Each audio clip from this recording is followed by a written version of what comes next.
Thank you everyone on Yonkers Voice for watching this segment. We have a great panel. Mayor Mike Spano, Commissioner John Mueller, and Hector Lopez, Sergeant Hector Lopez. Thank you, gentlemen, for joining.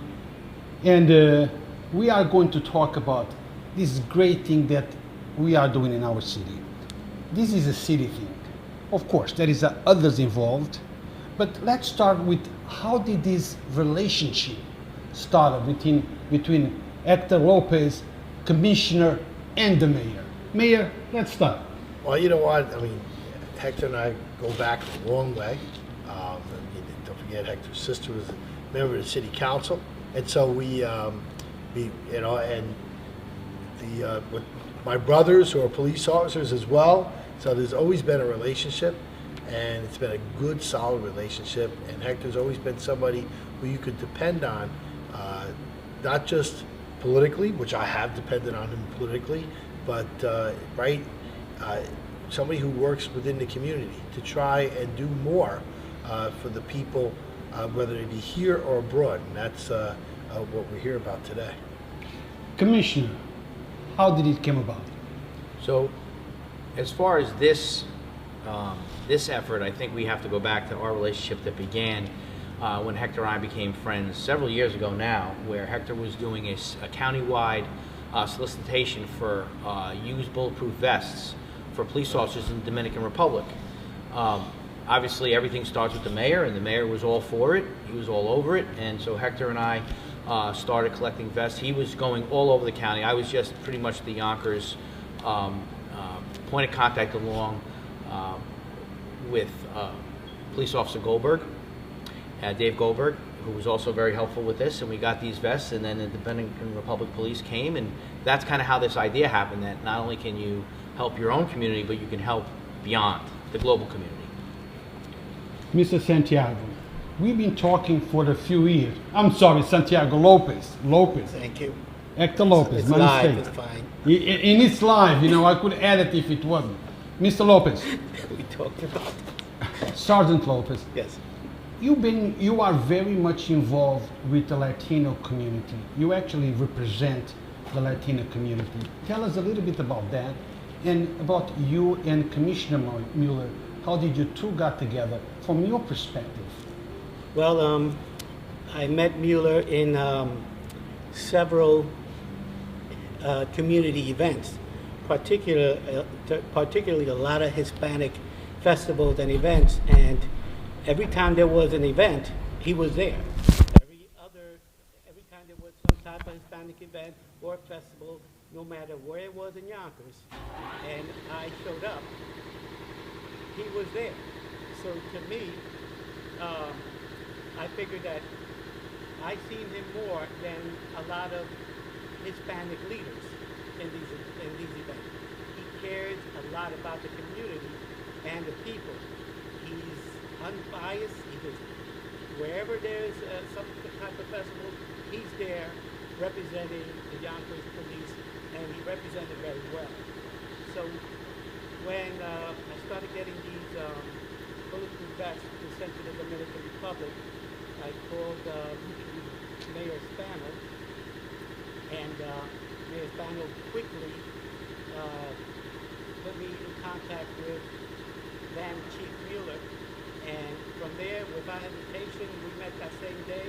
He pulled up, opened up his car, and gave me some vests, and we continued to collect vests throughout the weeks, coming to the day that we sent the vests to the Dominican Republic, because over there, they're less fortunate, and they were able to use it for their training and for police officers who did not have any vests. Now, Sergeant, have you spoken to them after those vests got to them? Are they being used?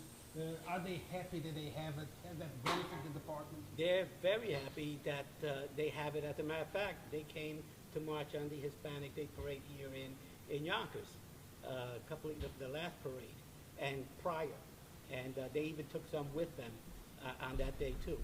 So we have given out on 3 different occasions over 200 vests per occasion, and we also sent over 200 to Puerto Rico We utilized my friend, legendary singer Willie Colon, who was able to have his connections over there and get the vest delivered to the proper officers, and he went over there to represent us once the delivery was there. So it was, everything worked out perfectly. Now, Mayor, this is, we have done this before. I remember, was that 2 years ago or so, that we gave one of our fire trucks. That's right. That we were no longer using it here. We gave it to the people of Puerto Rico.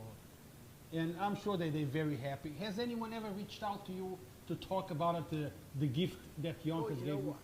Well, if you think about it, we're very fortunate to live in America, right? And we're very fortunate to live in a city where we have resources like this available to us. You know, 200 vests. We know that here in America that we change those vests very, very quickly because obviously it provides for the optimum protection of the police officer. But there's still life left in those vests. And we're able to take those vests and send them to communities that frankly don't have a vest. And so, you know, same thing we did with the fire, with the fire truck. You know, some people said, well, how could you just give up a fire truck like that? You know, Yonkers is a city of hills. We have to buy fire trucks that have to be able to perform on the 2 mountain ranges that this city lives on, that calls home. And, you know, there is a period of time for which we might not be able to depend on this fire truck to roll the hills, but there's still a lot of life left in that fire truck. And so we were able to have that fire truck with the help of some of the members of the Latino community, certainly Hector, being one of them, where we were able to get that fire truck put on a barge and sent off to Puerto Rico. And so, you know, we're able to make these things happen because we all kind of work together, because frankly, you have the hooks, and he knows who to contact, who to talk to, and we have the goods, and we're able to make that marriage and get these items to the police officers in these communities that frankly need them and saves lives.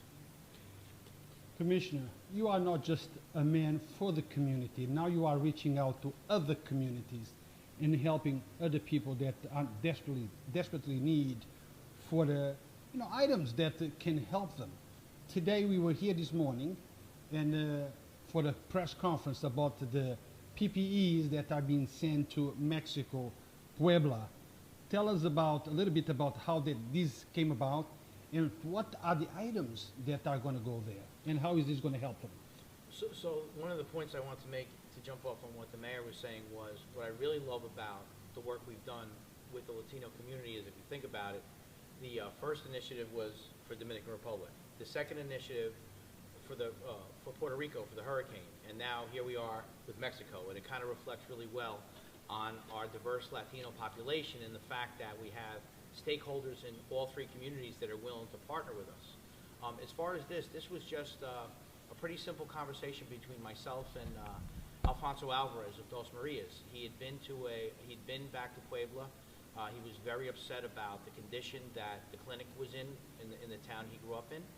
And he was saying, what can we do? And to the mayor's point, we're lucky in the United States that we're so well resourced. If you think in the context of the pandemic, how overwhelmed we were despite having the best resources in the world, and we were still. So think about a country that might be struggling with resources, how much harder the pandemic has been. So he was telling us about people that were sleeping on the floor, when they were sick with the virus and things like that. So again, like the mayor said, he had the connections. He got in touch with the doctor for the clinic. We had a Zoom meeting. They gave us a list of items that they would like to have. And then through other partnerships we've had with Montefiore, the mayor had partnerships with Montefiore, St. John, St. Joe's. They're always available to kind of listen to what we need. We had that conversation. Then we started to bring in our other partners, one of them being Hector of WHLEA, which is the Westchester Hispanic Law Enforcement Association. And they've always been, as you know, really, really active in the community. And he jumped right in, 2,000 PPEs. He wrote a check to get the equipment there. Montefiore gave us 10 beds and tons of furniture and a lot of PPEs. St. John's gave us 2 beds and additional equipment, and St. Joe's, we're waiting to receive them. They provided 5 examination tables. So that's how that all came together. The next step is that the Mexican Chamber of Commerce, again, because it's the Mexican Chamber of Commerce, have a lot of great networking. And there's a trucking company that does this on a regular basis, on a daily basis, where they take supplies from Yonkers and New York area to Texas and then over the border to Puebla. So the trucking company is going to give us a really good price. We're going to get everything on a semi and then get it over the border. So that's kind of like just drawing in, if you think about it, you have, and oh, I would be remiss if I didn't thank Commissioner Meyer of Department of Public Works, because, and this is how, what the mayor was saying about drawing everything together. So we didn't have any way in the police department to get all this equipment to here. So we needed, Department of Public Works and Commissioner Meyer provided us a driver and a truck with a lift gate to get everything there. Then we had the volunteers from the Yonkers PVA, the CLSA, WHLEA, and our Yonkers Community Affairs Division, which did a great job. They got all the stuff on the truck, brought it here. And now we're just waiting for those 5 examination tables, and then Saul will take it, who's the owner of the trucking company, to Puebla. Now, just to make it clear, this was not purchased with taxpayers' money. This was donated by multiple partners so we can help the people in Mexico. And the delivery, it's also volunteered, correct, sir? That's it. Yeah, there are no taxpayer dollars being expended here. So the commissioner, along with Hector and some of our community organizers, put this all together with the surplus material that we had. And you know what's beautiful about Puebla, and a lot of people may not know this, is that Yonkers has a very, very vibrant, strong Mexican community. And if you go up to any one of them and ask them where they're from in Mexico, more than likely they're going to say Puebla, because most of the Mexican Americans that live in Yonkers are from Puebla. So, I think that there's a certain amount of civic pride there in making sure that the needs are taken care of the people back at home. You know, sir, I always use my hashtag, actions, not words. And we can prove this is what we do here. We can talk about love, we can talk about care, we can talk about good stuff, but nothing matters, nothing counts until actions are put in place. Do you agree with that, Mr. Lopez? Yes, I do. Thank you for getting my name right this time. It's Lopez. Hey, I only made one mistake. It's a lie. Remember? So, no, basically, yes, actions speak louder than words, and my association has always been active throughout. We've been here for 25 years, and every year we've been active. And the last several years, as we spoke about, bringing bulletproof vests to Dominican Republic and Puerto Rico, it's because what is one person's garbage is someone else's treasure. And what we're giving out is actually saving lives. Whether it's the PPEs that people will be using, the beds, or the bulletproof vests. You know, I remember one of my members went to Puerto Rico like 3 years ago, and he saw this police officer with this raggedy bulletproof vest, and it was torn up. And he says, my member asked him, what's going on? Do you guys have anything? Go, no, actually, this is 24 hours. I got to give it to the next guy, and then the next guy. So they will use it 24 hours. So when that member came here, I said, well, we're gonna ship these 200 to Puerto Rico. That's where we got people together, and we sent everything to the Dominican Republic with Willie Colon, and it made headlines in Puerto Rico, and it was a great thing to have Yonkers represented down there, because I am Yonkers basically. I'm all over Westchester, but my heart is here. Here's where I do all of my stuff. Now, Mr. Lopez, tell us a little bit about your organization. What is it? So people understand. I know, but the people who are watching us might not know. Can you tell us a little bit about Okay, it? the Westchester Hispanic Law Enforcement Association is a association combined of Hispanic officers. However, our board consists of Italian, African American, women. You know, we don't discriminate who's in our board. Anyone who wears a shield is considered family, so we accept them all. One shield, 10,000 different people, we're still one family, no matter where, whether you're a police officer, EMS, fireman, we're one family, and together, that's how we put everything together. So Westchester Hispanic Law Enforcement Association, we have officers out there working in the community, doing Little League, and collecting items, and we even go out and hand out masks and some type events when possible. I mean, we're out there all the time, and we could be in any town in Westchester, because our members are from all over Westchester, Portchester, Mount Pleasant, Mount Vernon, Yonkers, Scarsdale, Hartsdale. And we got members from all of those communities that patrol those communities, and they are our members too. Now, Mayor, the people in Mexico, when should they expect this stuff to arrive there? Well, I'm not sure exactly when, but I imagine that it's a matter of weeks. There is, right now, we are in the process of getting this put onto a truck, which would then be brought to the border, and then, of course, it's taken to the border into Mexico. So, time frame, I guess maybe you guys know better than me, but I think we're talking weeks, not months, and that I think that'll be, when you do that, that's successful. Now, Be about let's, a week. Could be that. From leaving here, from point to leaving here, because it's driving, so no more than a week. now, what about other good stuff that is happening in Yonkers? Since I have this great panel, and the man in charge is here, Right. and the second man in charge is here, Commissioner, what about other stuff, sir? Is anything good coming to Yonkers? There's a lot of great things happening in Yonkers. You know, all the economic development that was promised before COVID is happening in the ground. You know, we have Extel, we have Avalon Bay, we have the newest, one of the newest. I'm trying to remember the name of the development, but we have another 500 to 1,500 development properties that are being developed for both moderate income housing and, of course, affordable housing. And so we have a lot to be proud of. There's a lot of great things happening. And, of course, Lionsgate's in the ground, and there's another movie company coming to Yonkers. I can't say the name yet, but we know that one is coming, potentially, to the Leak and Watch site. So we'll see what happens there. So, Mayor, when you're ready to let it go, to let us know, I love exclusive, so let me know. right. Now, Commissioner, I was looking around the garage, and I noticed a brand new cruiser.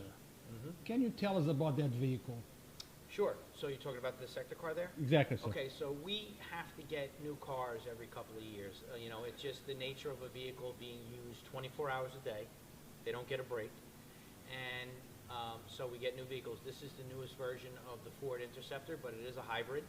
The mayor is really committed to green energy, and so we also got, and it wasn't expensive, so when people say we purchased a Tesla, we did. We got one that's a law enforcement Tesla, but it was only $30,000.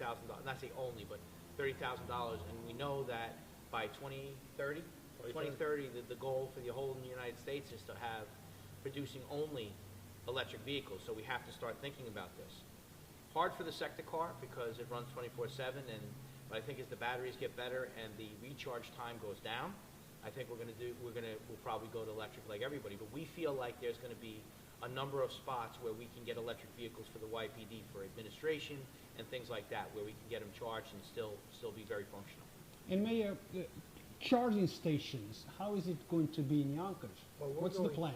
Yeah, we've already put a number of charging stations both in all of our parking structures, but we are now going to go to the next step. So we're going to put charging stations on individual street parking. That's something that's going to be done with a federal grant that we're going to get this year, and then add some additional stations. So we'll probably put another 50 stations out there, and we'll continue to do that because, like the Commissioner said, in short order, this country is moving towards electric vehicles, and the new vehicles that get purchased will all be electric. I mean, we know GM will only sell 6 cars in the next couple of years, and they're all going to be electric. And so we have to be prepared for this, and we can't wait to install all this infrastructure when the cars arrive. We have to start doing it now, and know that full well that when we have a hybrid like we have here, we're also testing out the Tesla, which I think is fully electric and being used in other departments. You know, it's a little trickier to get an all-electric car because these cars are 24-hour cars, and so when you can't have a 24-hour electric car. So we have to be. That's why I'm glad we got it. Let's experiment with it. Let's see what we can do, how we can make it work, because it is the future. We will have to deal with all electric cars at some point, so we might as well start practicing with it now. So Yonkers, it's a little bit ahead of the game, proactive. We're trying to be, and we ought to be proactive. We want to be a greener city, and this is one way to do it. And Commissioner, talking about being proactive, I know that you in your department, police department, you've been proactive about many things. Like you had the crystal ball or vision. I don't know how I would classify it, but you were ahead of the game. Okay?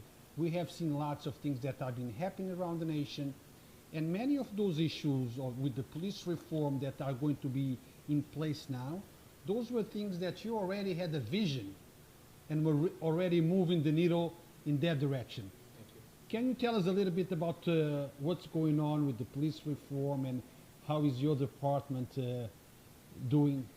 I think the most important thing is crime preventive philosophy. And our model is precision policing, and I know I talk about it all the time, but it really is the future. Essentially, it takes stats where you're really analyzing, taking a deep dive into the metrics and figuring out where the crime is occurring, when it's occurring. But with precision policing, it's an offender-centric approach.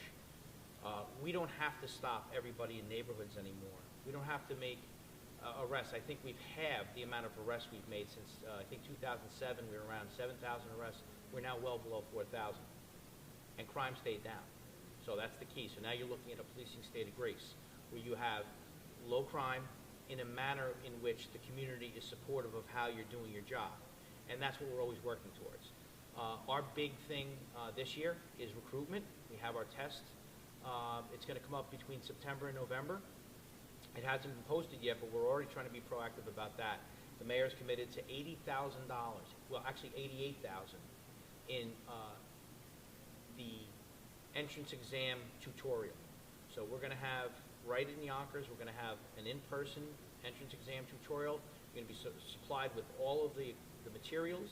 And, you know, it's what people said to me when I was taking the exam. I'm sure it was the same with Hector. You know, it's up to you now. You know, you're going to get all these materials. You're going to have all the tools you need. We want you to score. You always shoot for 100, and it can be done because the tests are all the same. The words get changed, but there's about 6 or 7 sections on the exam. They're always the same. So if you manage and master each section, it doesn't matter what they do in the paragraph. You're going to know how to do it. So we have a lot going on. Now, Mayor, one of the things that people talk about is the fee associated with the tests. You know, to lots of people, $100 is nothing. To others, $100 is a lot of money. Is that anything that the city can do or will be doing for those that really can prove hardship and don't have the money? I think we will. There are a number of groups that are going to be doing that already. They've talked about doing it. PBA, right, is one of them, and I think that's good. And we'll probably follow suit. I think that is a good idea to get. If we want our kids, all of our kids, to take this exam and be part of possibly being on our police department, because we all know our goal. What's our goal? Our goal is to make sure that our police department reflects the beautiful mosaic, right? The diversity of the people that it's sworn to serve and protect. And the only way we can do that is to make sure that we get as many young people as we possibly can take the test. And if it requires us to, like I said, for those who can't afford it, if it requires us to find the dollars, and you know what, then we're going to be willing to do that. So I know the PBA is taking the lead on that, and that's something that we expect that we move forward, that we'll do something on as well. I don't see an all-out withdrawal of that because these tests are expensive, but I would imagine that we could probably come up with something that allows for payment for those who need it.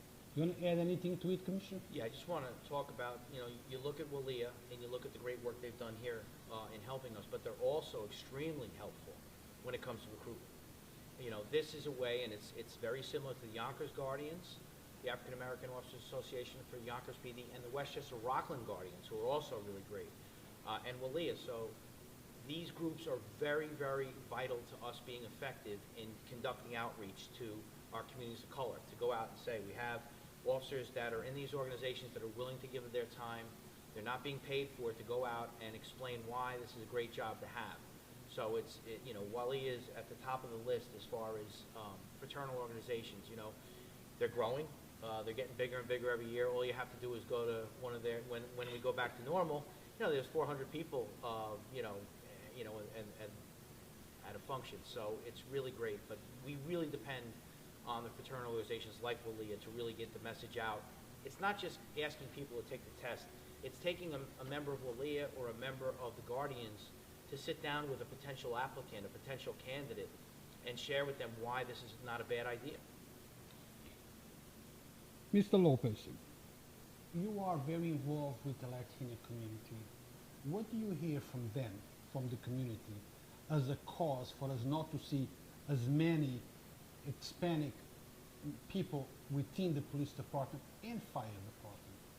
Well, right now, that's why we're having these type of recruitments, and we're working with the Westchester Chief of Police with sponsoring some scholarships for these for them to take the PTS test, and so far it's very successful based on the last 3 days that I've been analyzing the emails coming in.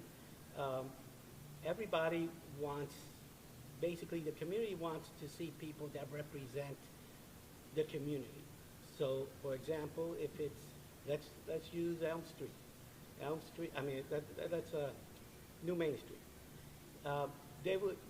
The community would feel more comfortable speaking to a Hispanic officer, whether he's a Mexican officer, Puerto Rican, doesn't matter. They feel more that they can open up and speak to them, because years and years ago it was not that way. Yonkers has come long way, and right now wherever you go, you always see police officers in Yonkers reaching out, helping out, and just what they've done throughout these last several years, especially through the pandemic, and going to children's houses and the siren for their birthdays and all that other stuff that they've done. It just shows that things has changed, and things have changed not only in Yonkers but through many other communities here in Westchester. They have changed for the better, and people get it now, And in order for you to represent your community, you need to be in it. You need to go in, take that test, and basically pass it, get on that list, and become someone that what you always wanted to be. If you want to be a police officer, go out there, take that test, take these courses that are being offered, and don't complain later if you don't do it, because a lot of people like to complain. Well, how come this? Well, where were you when the tests were being taken? Do not complain. We're offering everything. Come get it. Take it. Run with it. Now, Mayor, to conclude this interview, I'm going to end up with asking you, what is your vision for Yonkers for the next 5 to 10 years? When you're done with your term, how you want to leave Yonkers, and how do you want to be remembered? Yonkers is a wonderfully diverse community. What I'd like to do is when I lead the city, I want to make sure that our workforce is representative of that. I want to make sure that the economic development that we're seeing all happen across the city, the resurgence that we're seeing is representative of that. That's the type of dream I'd like to see. I'd like to see us all showing that we can actually make it work. You know, when other cities across the nation were having, remember the riots and all, we were peacefully protesting, and we were all protesting together. The police department, the police officers were all participating. Whether they were there, yes, to serve and protect, but they were also there participating with the residents of our city. Why? Because there's a part of our city that was hurting. The community in our city was hurting, and everyone wanted to be there, to be supportive as we get through these tough times. So Yonkers, I said, is a great, and wonderful, diverse city that when you look around and you see who can get it done, no one seems to get it done like we do, and that's why I hope that we can continue to do. Commissioner, in a few years, Mayor Spano will have to retire as a mayor, and you will be on your first, basically, term as a police commissioner. You might be appointed again, or you may not, I don't know. But what will be your goal? I know that I see things that happen all over the country. There is lots of police departments that have many issues. We have none of those issues. So we are a police department that many counties, states can look at and learn from us. But you and I have spoken many times, and you said that there is always room for improvement. What are those improvements, and how would you want to leave your police department someday? So you're talking about the legacy of leadership. Correct, sir. And what legacy of leadership means is, and the mayor strives for this every day, and he makes all of his commissioners strive for this, and all Yonkers employees, is a lot of people can manage very well while they're in a situation, in that moment. But what the mayor's created here in Yonkers is an enduring legacy, something that goes beyond after. And don't forget, like, I might only be in my first term, but I'll have 30 years next year as a police officer. So, it's been a long time. But legacy of leadership, you learn it from some of the visionaries in the policing profession, Charles Ramsey, Bill Bratton. So what you want to do is you want to create legacy through others. You want to create the next generation of leaders. You want to give them opportunity to learn. You want to mentor them. You want to provide them guidance. You want to build these really foundational relationships with the community that will endure long before you're gone. As I said, the main thing is most people can manage effectively in the moment. I think really what you're always looking for, the brass ring of leadership and legacy, is if you're able to impart change that lasts 10, 15 years, that there was a cultural change where instead of having to say, this is a goal, it becomes just the way we do business. So that's what we want to shoot for. So let me put the question in a different way. What is the foundation that you want to set in today that the Yonkers Police Department will go forward and be strong, correct, and do the things that we are supposed to do? What are you doing now to achieve? The number one thing is community relations. The number one thing is relationships and communication and transparency. That's the number one thing. All roads lead back to relationships. Community relationships help with crime prevention. Community relationships reduce police misconduct. Community relationships help quality of life improve. All roads lead back to your relationship with the community.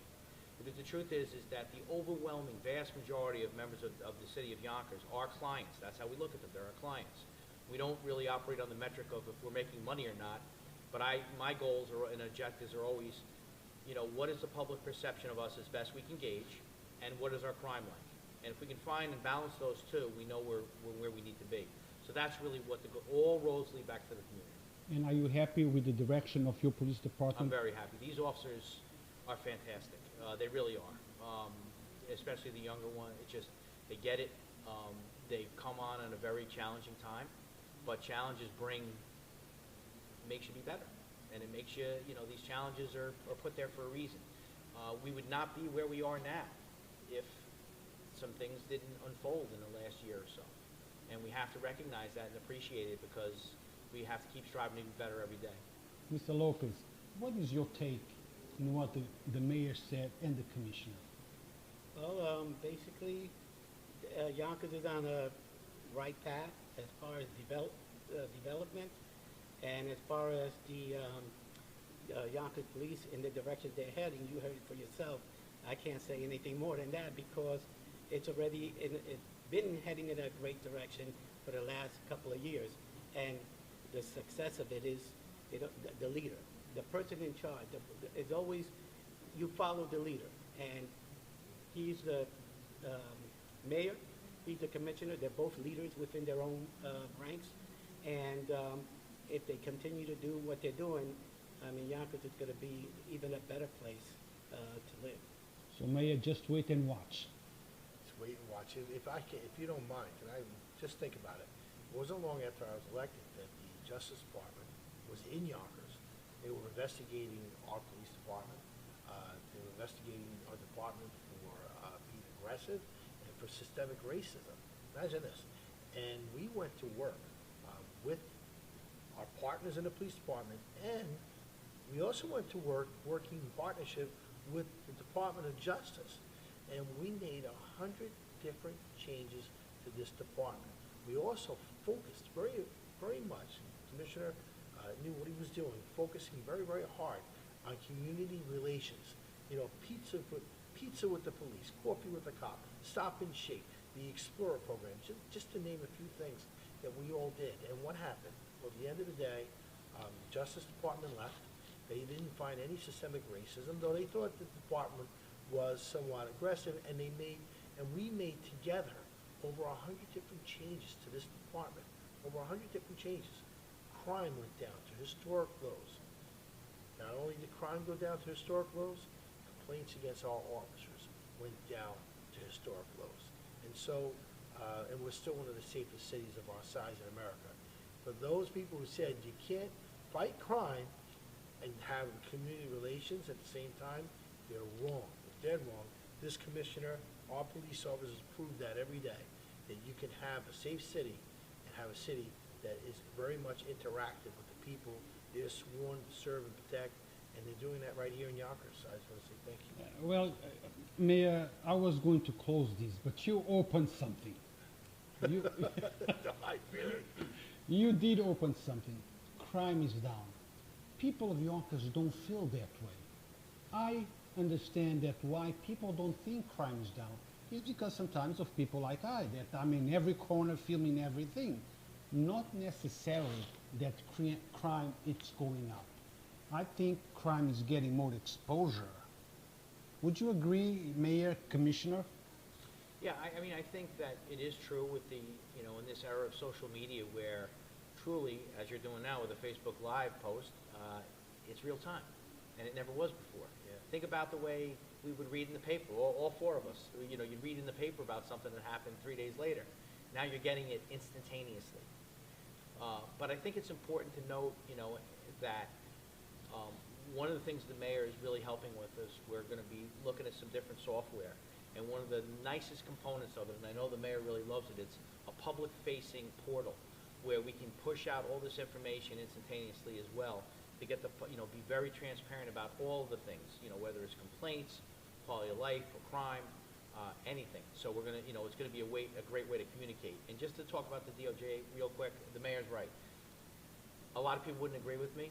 I'll tell you, I didn't agree with it when the DOJ came in 2007, but as an older guy now, and someone who has 29 years as a police officer, the DOJ was the best thing that ever happened to us. It really was. Because I think it's kind of, you could never really make that kind of transformational change from within. You know, all doctors have their own doctor. Tom Brady has a quarterback coach. You can go right down the list. Everybody has someone else take a step back and take a look at them. And that's what the DOJ did. Now, we don't always agree with everything with the DOJ, but it really is a partnership, and we are getting to the point where we're really starting to see like some success. And I feel as though that'll continue, but it was really, you know, I don't think we could have had this kind of transformational change by ourselves, from someone within, even if we took an outside commissioner. You know, an entity like the DOJ is there to take a hard look at you, do an evaluation, do a triage, figure out where you're, because remember, all police departments are different. You don't want to lump everyone in the same boat. I don't want to, call out names, but the Tampa Bay Bucks won the Super Bowl this year. Jets need a little work. They're both football teams, they're both in the NFL, but it's different needs. So to have the DOJ come in and really evaluate was very helpful to us. It's a great point. It really is. I mean, you think about it.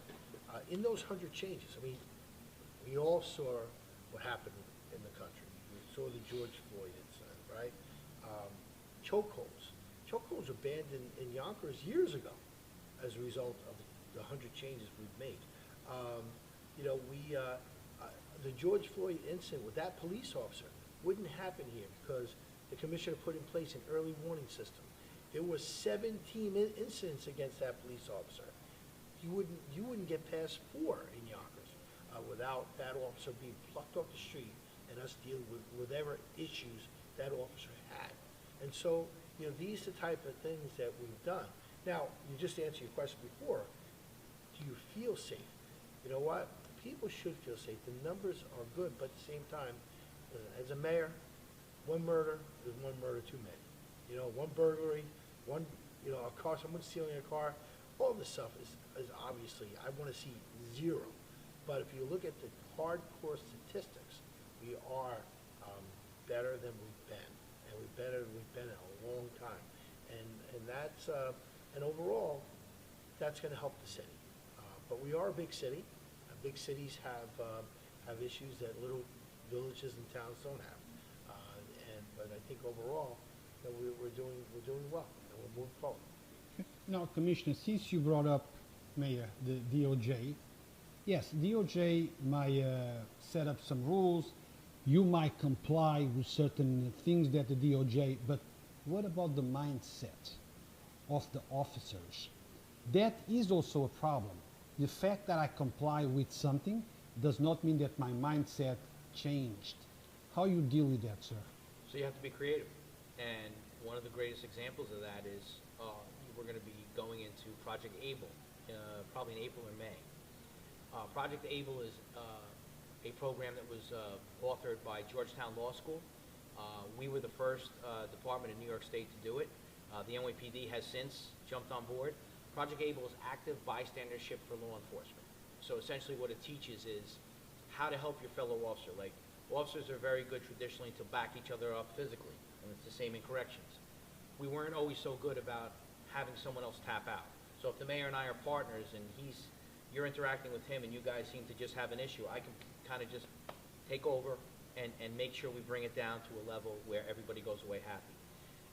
What we did is very unique in Yonkers is we took 2 of the greatest informal leaders in the YPD that are at the detective level, and they're going to be the trainers. One is Detective Keith Olson, who's the PBA president, and the other one is Detective Autumn Edwards, who is our health and wellness detective. And by doing that, we're thinking out of the box. We're recognizing that training is great, and supervision is great, and sergeants and all that, but there is another really strong undercurrent of leadership and influence within every police department, every organization, that the person may not have formal authority. They have a tremendous amount of influence with the officers. So if Keith and Autumn get up and they say Project Able is a good program and they're teaching it, that's yet another way to do what you're saying, is to change the mindset. And I think a lot of it is just us trying to come up with creative ways. Like, one of the things I want to do this year that we haven't done before is when we're going to do community outreach and we have officers available, it can't just be community affairs. I'm going to have to get some uniformed police officers to come off the road and help. So we have something coming up with MHA, and we're going to do just that as long as there's no emergencies going on. What that does is it gets the officer more comfortable and familiar with the public. It gets the public more familiar. And it's not just community affairs. Community affairs is great. They are the best I've seen in my 29 years where they are now. But I think the key going forward, to your point, is bringing in patrol, uniformed officers, understanding, like, all we have to do is this. Policing is very simple. You treat people the way you want your mother treated, the way you want your son treated, the way you want your brother or sister treated. If you do that, you're never really going to go wrong. Just try to think about this person, and you pretend you work for Verizon, and you're not a police officer, but how would you want your family treated if they were pulled over? How would you want them treated if there was domestic violence? So we're always pushing towards that, and that's one of the things I love about the procedural justice training we're doing now, which the mayor authorized for us. We move very quickly, and they're all going through it. And essentially, the pillars are, you give the public when you're interacting, because that's the number one thing. The best community relations we can have is the one-on-one uniformed police officer and the person in the community. Community affairs is great, Facebook is great, all that. Do we have people walking away satisfied when they have an interaction with the Yonkers Police Department? And that individual officer, when they call for help at 3 in the morning, how did the cop leave it out? Now, the nature of our job, similar to Hector's, is that people don't always go away happy. You know, we have to make decisions based on keeping people safe in the law. I think a reasonable goal is not happy, it's satisfied. Did people feel respected? Did the person, even if they were arrested, did they feel heard? And did the officer take the time to explain why they were doing what they were doing? That's one of the biggest ones that we're really getting into with procedural justice. And you're going to see that police community relations through implementing this. And it, by the way, it's one of the few training programs that has been studied and proven through research. Yale University embarked on a study with Northwestern University and the Chicago Police. 10,000 police officers were trained. Misconduct went down, use of force went down, and civilian complaints for like discourtesy went down. So we know this is the way forward. Well, Commissioner, you have told me that many times in our interviews. I have heard you speaking in police when new recruiters come in, treat others the way you'd like your mother. But I guess many of them, or some of them, let me correct myself, don't have brothers, mothers, sisters, because they don't always treat others the way you want them to do their jobs. Maybe there is something else that needs to be there, to be done, for them to understand that, yes, we know your job is tough, we know it's hard, we know it's stressful, but doesn't take much to respect the next person. Do your job as way it's supposed to be done, but you can do it with respect. Well, this is it. Unless there is something that, Mayor, you want to conclude, you want to close, Commissioner? Thank you. Mr. Hector? Yeah, just for our members and our WHLEA community, our annual event is going to be held this year on October 15th at the, what is that place? The Castle Royale here in Yonkers. For the first time, we're going to be in Yonkers, and hopefully we'll be there for several more years. You know, this year we are going to be honoring essential workers. We're going to honor EMS.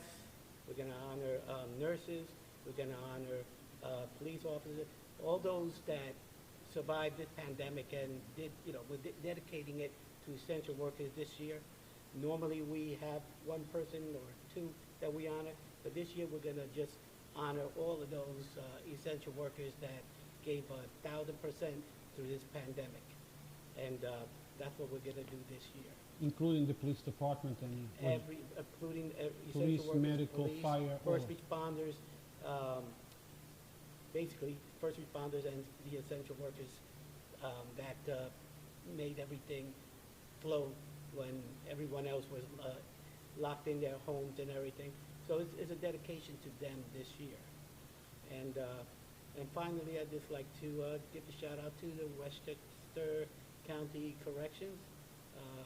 Westchester's boldest out there, 24 hours a day working, being exposed to all type of elements out there, but yet continue to come to work on a 24-hour basis, just like the police department. There's no, we don't get days off. It's 24-hour service that we do, community service. Thank you, Mayor. Thank you, Commissioner. Thanks, sir. Thank you, Mr. Lopez.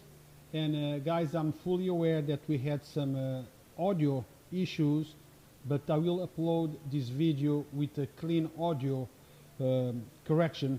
So come back later on and view the whole thing with no issues. Thank you very much for watching, and until next time. Thank you, Mayor. Thank you. Appreciate it. Sorry, it took a little long.